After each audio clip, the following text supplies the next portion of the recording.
as we go now. We have 3 speakers. I'll give you very brief bios for them, and they can expound on them if they prefer to. First speaker is going to be Tony Macaluso. He's the director of the WFMT Radio Network Marketing and Syndication, and is overseeing the development of the Studs Terkel Radio Archive, which is, I guess, the subject. He also coordinated the development of Exploring Music website and oversees the distribution of several dozen classical music, jazz, folk, science, and public affairs radio programs to radio stations throughout the United States and internationally. He studied journalism and Chinese, lived and taught in China, received his MA in theater history from the University of Illinois. After Tony, we will hear from Allison Schein. Allison is the archive manager of the Studs Terkel Radio Archive, an archivist for Creative Audio Archive in Chicago. She holds her master's degree from Dominican University in library and information. I thought that was a town. In library. Okay, now I'm not sure where Dominican University is. In library and information science, where her focus was access advocacy and reference, and became certified archivist in 2013. She's also the recipient of the 2014 Young, you got this long word here, Mazzucchelli, is that how it's pronounced, Model Award, and she worked at Columbia College in the Audio Arts and Acoustics Department. The last speaker will be Wootton. I don't want to take up all their time here. She's worked with independent producers, the Kitchen Sisters, who were at the ARSC Conference in Austin, and national grant agencies to identify preservation and access opportunities for independent radio. She holds a master's degree from the University of California, Berkeley in information management and systems, where she focused on digital archives and the sociology of technology. She contributed to the discipline of organizing, which is a textbook at iSchools nationwide. She is also a 2012 SoundCloud Community Fellow and winner of the 2012 Night News Challenge, data. Is that right? Okay. She lived in France. I don't know why. Everybody gets to travel around the world. We never did. Anne lived in France, and she managed the historic newspaper digitalization project at Brown University. With all that, I turn you over to the big 3. Okay, thank you very much.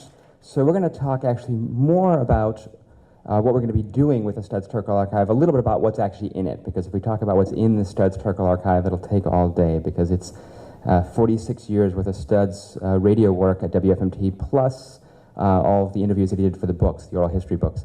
But first, today, just by happenstance, is Studs' birthday. He would have been 102, so it's a nice bit of coincidence. As Studs was fond of saying, he was born just a month after the Titanic sank, and he always liked to say that the Titanic went down and I came up. So first, a little bit about what is in the archive and how we got to the stage where we're at. So Studs did this radio show on WFMT from 1952 to 1997, and interviewed this incredible range of people. I mean, just to throw out a few of the names of people that he interviewed, Louis Armstrong, Muhammad Ali, Leonard Bernstein, Big Bill Brunzi, John Cage, Mark Chagall, Marlene Dietrich, Bob Dylan when he was 21 years old, Federico Fellini, and the list goes on and on. And most of these interviews, the vast majority, have been completely unavailable. I mean, it's a tiny percentage. A couple hundred of them were digitized and put on a site built by the Michigan State University with the Chicago History Museum. And a commercial CD was released with about 50 or 60 of them. And others have popped up in various bootleg versions. But the majority have been on reel-to-reels. They actually moved from WFMT to the Chicago History Museum in the late 90s. And Studs, in his last decade, was really eager to see these start to become available. They, by great fortune, moved to the Library of Congress 8 years ago and began to be digitized, and are now coming back to Chicago. And just about 7 months ago, WFMT, Studs' longtime home, was approached by the Chicago History Museum, which really has management over the archives, and asked us to help build an archive so the world could access Studs' work. And we were thrilled to do that and dive in. And so we're doing that with the Chicago History Museum and a lot of help from the Library of Congress and now Pop-Up Archive, Anne and her colleague Bailey, who's around. began this process. And a key thing about the archive, and I'm going to play a little snippet, I wish I could play a lot more of Studs, but we'll keep it just to 1 or 2 snippets, is that in addition to making it completely free, completely accessible, and very searchable as well, the goal is to also use it really as a launching pad for people to create all sorts of new work inspired by Studs as well. So, which I think is very much something that in talking to many of his colleagues who are still around, and his son Dan, and others, one of the feelings was that Studs would want to see it not only be a place where people could experience what he's did, but have it be really a place that inspires people and builds in lots of tools for people to do their own creating as well.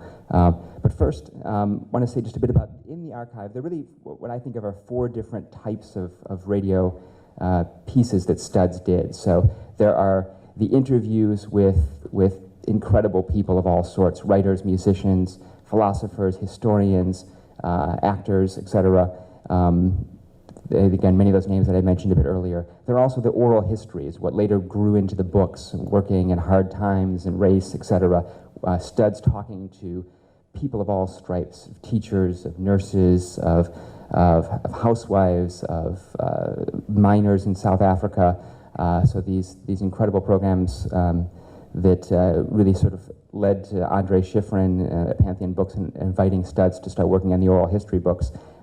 Then there are record shows. Studs always liked to call himself a disc jockey, and he really started in the early 50s playing music of all sorts, and especially mixing genres of music together. So to have a blues piece followed by an opera, followed by some music from South America or Africa.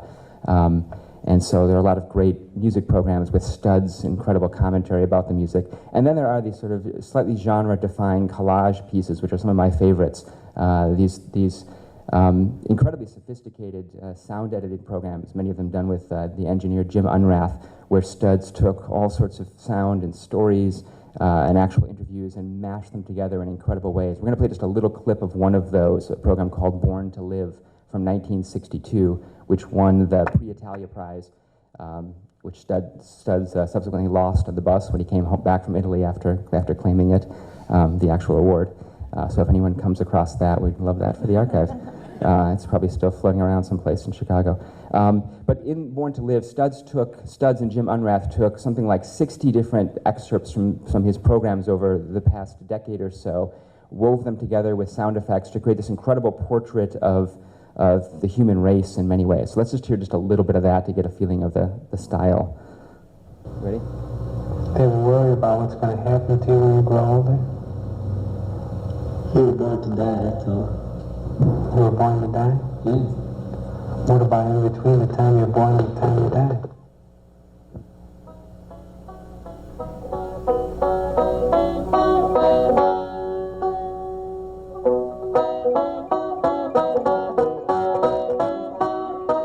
Pete Seeger on the banjo. No, keep going. No. Yeah. Born to die? What about in between the time you're born and the time you die? Man is a long time coming.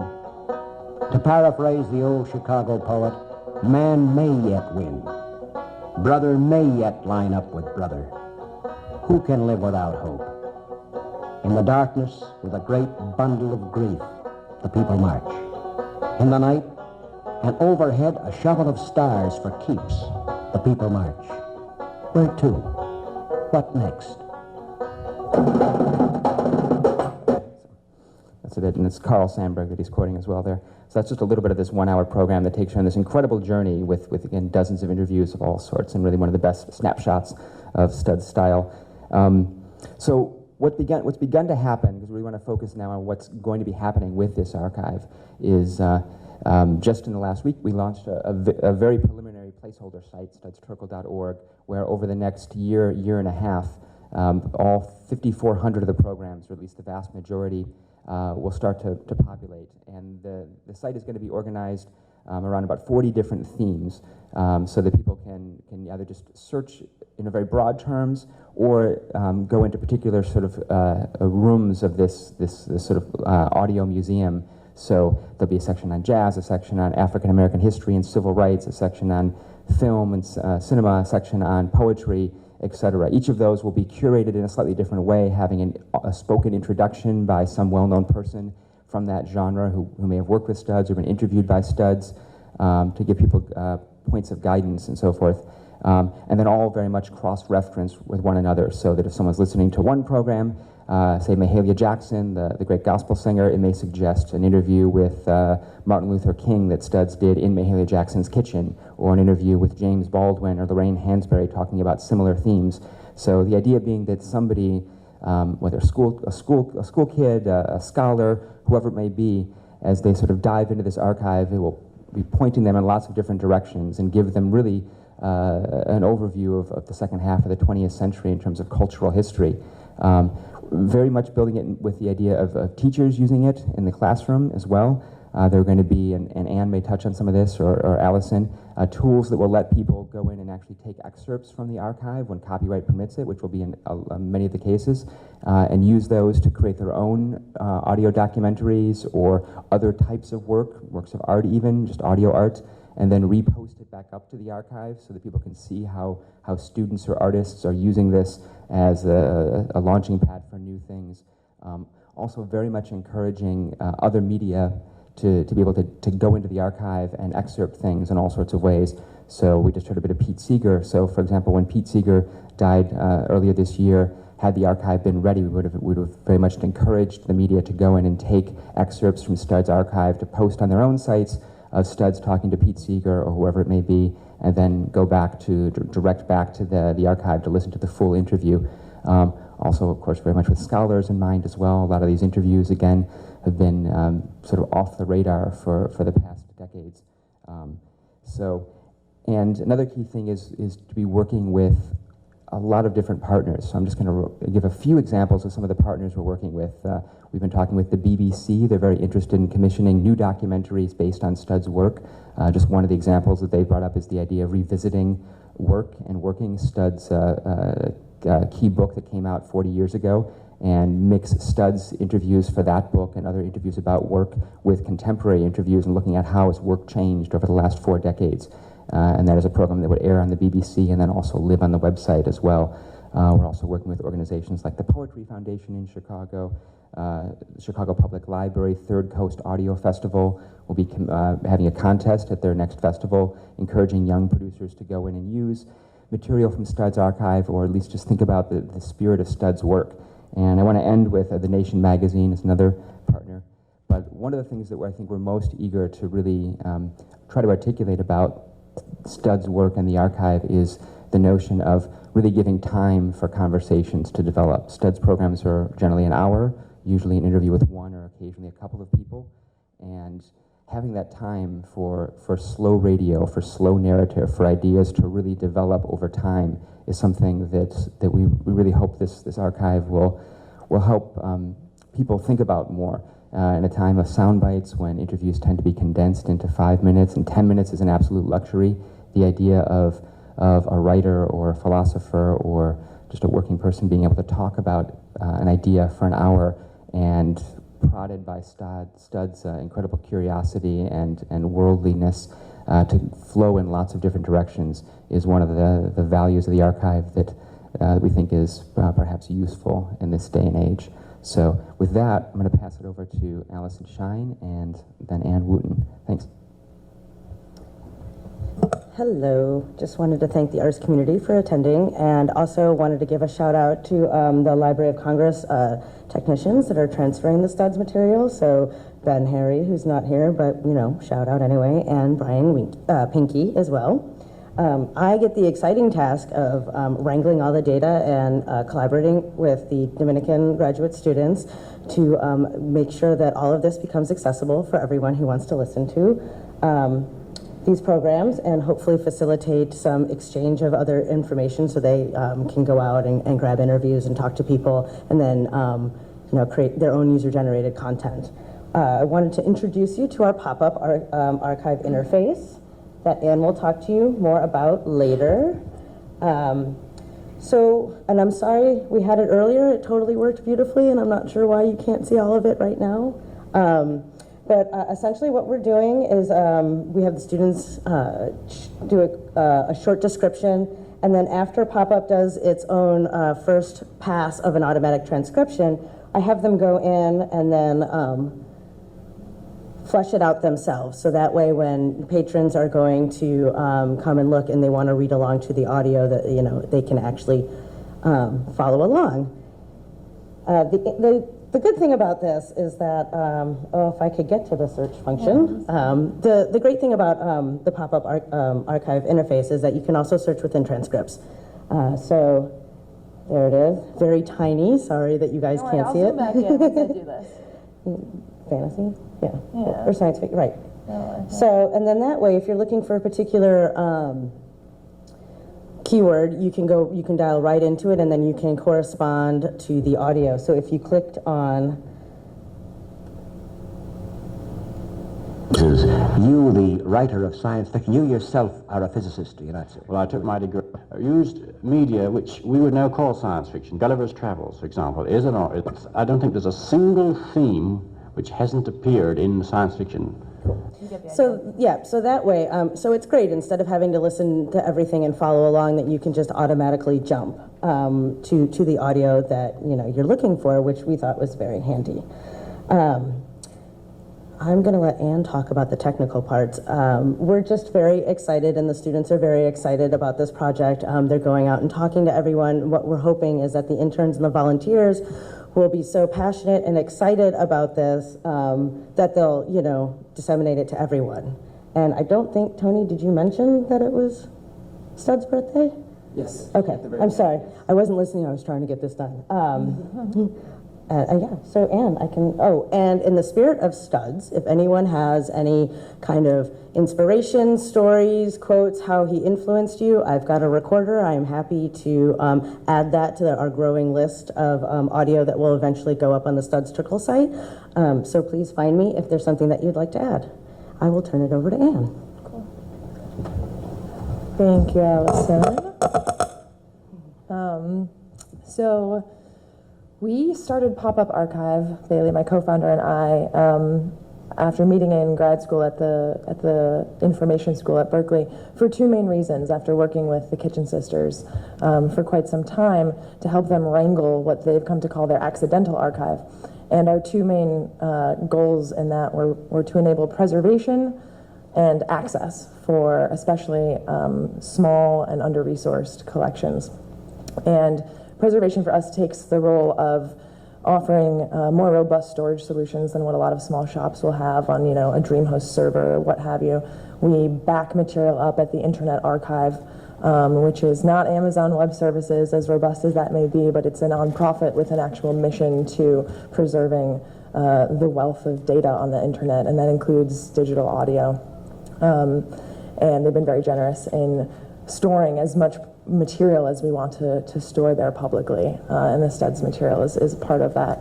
But access is, I think, what I want to talk about in particular in the spirit of Studs. He, you know, was known to say, as he sort of, you know, grabbed the microphone close to his mouth before a broadcast, that, you know, that microphone was his way of speaking to thousands of people at one time. And I think that being able to put his broadcasts up on the web and make them accessible to the internet at large is really just taking that to an even greater level. He also is known for saying that television is a great sales medium, and I think that the same can definitely be said of the internet. With all of the sort of user-generated content bits that advertisers are more than happy to capitalize on, I think we have a really unique opportunity to try, like Tony said, to start meaningful conversations on the internet and to encourage people to find this material and engage with it in ways that that are not necessarily so commercial and that are a little bit more thoughtful and drawn out than what we're used to experiencing in flashes and bursts of media online. In order to make opaque media accessible, and when I say opaque, I'm talking about audio and video, although we've started with a focus on sound, certainly, because unlike a text document, it's not possible to, at a moment's notice, know what a voice may be saying 5 or 10 or 20 minutes into a broadcast. And so that's where the transcription piece really comes in. And when you're talking about a collection that has 7,500 hours of broadcasts, it's a pretty prohibitive quantity of material to think about transcribing, as many of you are probably well aware of. So many of you probably have also experimented with some of the out-of-the-box speech-to-text automated transcription services out there, and they can leave a lot to be desired. I think maybe single speaker trained speech to text is some of the more successful software out there, but once again, if you're dealing with a wealth of voices, you don't really have that option unless you are going to re-speak 7,500 hours worth of material. So we have been very fortunate and excited to work not only with the Public Radio Exchange, who contributed to the development of the pop-up archive platform and all of the transcoding and processing that we do for sound, but we're also working with engineers at the International Computer Science Institute who are helping us build particularly trained speech-to-text software that is based on unique vocabularies that are targeted to the content that we work with. So whether that's contemporary news broadcasts or particular topics or subject areas, be they politics or economics, we're able to really go in and do a lot of fun experimentation, tweaking the speech-to-text and the vocabulary that it knows to use, so that a Studs Terkel broadcast from 1955 isn't going to be scattered with references to iPhones and Rihanna, which is what you might find from a Google voicemail transcription. So I think we saw plenty of hilarity, as you will, for some things that haven't yet been treated with the trained software on our site. I can go into more. I'm happy to answer more questions about that if there are any. I think the other thing I was going to mention is that part of what we do, besides coming up with the vocabulary, which is really a set of specific text and words and phrases that we can then gauge probabilities for and build what are called word lattices that look to figure out the probability that a particular word, John Goodman, whether or not that's going to be good man or Goodman. Well, the word Goodman is more likely to come after the name John than good man, right? And that's the type of thing I'm talking about. But we also have built an acoustic model, which is actually taking voices matched up with verbatim transcripts for what those voices are saying.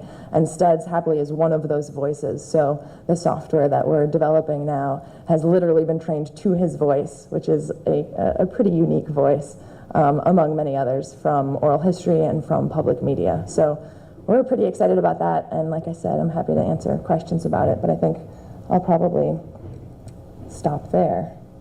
I'll jump in with one other comment before we do questions. So just as kind of a closing note on that, and then we'd definitely be glad to have questions too. In light of the conversation this morning, the first session about people preparing their own archives and thinking about the future, one of the things that we're really grateful for is Studs himself was really remarkably prescient about preparing the archive. I mean, it was, and some of his colleagues at WFMT in particular, a woman named Lois Baum, who's very much a part of this project now, but starting back as far as the early 70s, was doing an incredible job of cataloging and keeping them in good condition, very well labeled and so forth. I mean, we're grateful thinking about the fact that starting in the early 50s, this daily, usually live, not always live, radio show was being recorded and kept and cataloged pretty much from the beginning. So I think on some level, Studs was very clear in his mission and knew that he was very much doing these interviews with posterity partly in mind. I mean, it was definitely a very alive daily radio show of the moment, topical, political, but also at the same time, there was this sense of kind of long-term and chronicling ideas and experiences and social, political situations as they were happening. So, and that's made this process actually vastly easier than it could have been if it hadn't been so carefully cataloged. So I think with that, are there questions, certain directions? There's a lot of... Yeah, I grew up in Chicago and heard Studs on FMT along for many years. I think fabulous, as you have indicated. But I'm a little concerned with possible editing of some of the interviews that may have happened, because he was not perfect. Yeah. He was a human being. Sometimes the interviews got off the rails, and there were some bobbles and fumbles and whatnot. Are those retained in the archive? Yeah, the plan is to have them exactly as they aired in those cases. Yeah. No cleaning up.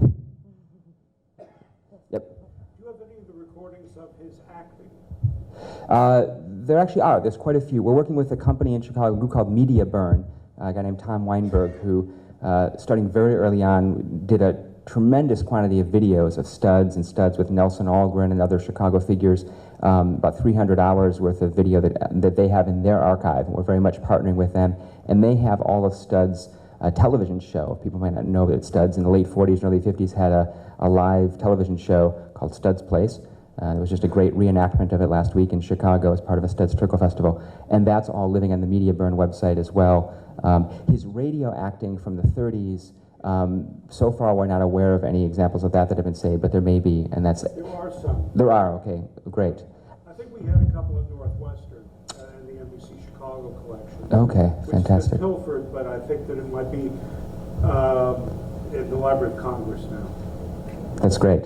And one of the things, his years at WFMT, of course, represent a big part of his audio and radio work, but he did a lot of other interviews. He worked at WBEZ in Chicago in his final years as a regular contributor, and then, of course, did lots of other interviews, and those will also be incorporated into the audio archive, again, as well as all the interviews for the books, which are many, many thousands of interviews, not meant for broadcast, originally meant as the basis for transcribing for the oral history books, but those will be also made available.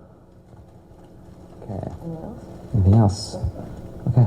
Oh, I think there's one more. Are you planning to use this material to create a radio series to distribute? Yeah, most likely there'll be, on WFMT locally in Chicago, every Friday we are the best of Studs Terkel, but there's a good chance that we'll be creating, what's not clear yet is whether it will be just the programs more or less as they were broadcast with a new introduction, or another possibility is to put together several of them with some new material as a kind of more of a sort of an anthology type of thing. So that's still being figured out which route we may go. But there are also things like we're going to have a monthly guest curator for the website where some person will be invited in to pick their favorite bits from the Studs archive and then add their own commentary to it. And that'll be featured on the website, giving people sort of different suggestions of things to explore. And that might become the basis for a syndicated radio program too, either a weekly or a monthly. What's driving the decision-making process as far as what gets prioritized and put into the hub? Do you want to, well, we can... Sure. So... Other than me. Well, right. I tried. Basically, what gets put up is the decision has been mostly made by the Chicago History Museum, since they are the rights holders for this content. So they gave us an initial, red, yellow, green categories, and then from there, as we listen to like the ones that maybe have copyrighted material that they didn't want played because we can't get necessarily licensing or be able to pay for it. So what we've been doing is uploading what we can for the green categories, as we'll call them, which is, as you saw, 250 shows. We've got about another 150 or 200 that will go up in the next week or two. And then what we try to do is focus on the other categories to go through and see if like the one that I actually uploaded for you was, we found that there was no copyrighted material. Big Bill Brunzi was just playing everything like old standards and whatnot. So we could easily shift that to a category that just let us automatically upload it since there was no pre-recorded material. So one of our tasks will be to go through all of those red shows and kind of weed those out. We were able to move a bunch of the poetry shows, that the interviews that he had done where poets are just reading from their material, and we were able to move that because it was deemed like that's okay since it's not pre-recorded necessarily. It's copyrighted, but we wouldn't have to get a license for that. And a lot of the shows too, or a fair portion of them came with releases. So if we've got those, then we automatically try to get those up as quickly as possible. And the Library of Congress is doing a great job, and in the upcoming months I know that we'll hopefully be able to start uploading more and more each month. So I mean, if you're looking for something, please feel free to check back periodically, because we're hoping to get as much as we can it up as quickly as possible. Anybody else? Thank you. Thank you.